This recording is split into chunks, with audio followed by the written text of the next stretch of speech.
In this video, I'll be discussing the greenhouse effect. Unfortunately, there is no lab portion of me doing this in the video because I attempted it and it really did not go as planned and I didn't really get any results. I'll include the directions for how you guys could attempt the lab in the description though. The sun gives off three main types of radiation or light. There's visible light, which is what our eyes take in and allows us to see. Ultraviolet radiation, which is what will give you sunburns. And infrared radiation, which is what causes heat and what we will be focusing on for this video.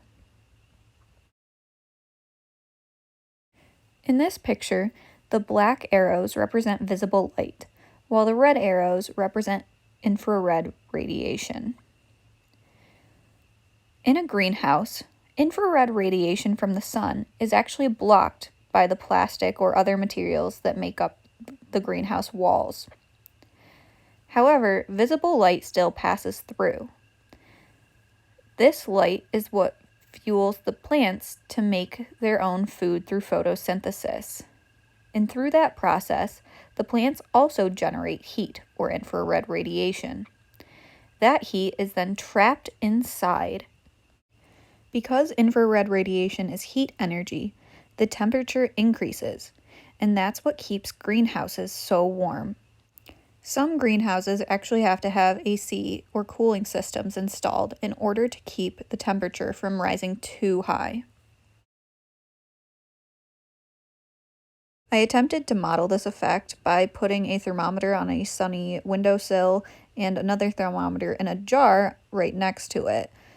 Based on the greenhouse effect, the temperature inside the jar should have gotten significantly higher than it did outside of the jar, but there wasn't any major temperature change for either one, so I'm not sure if it just wasn't sunny enough or what really happened. But if you guys want to try this, let me know how it goes for you.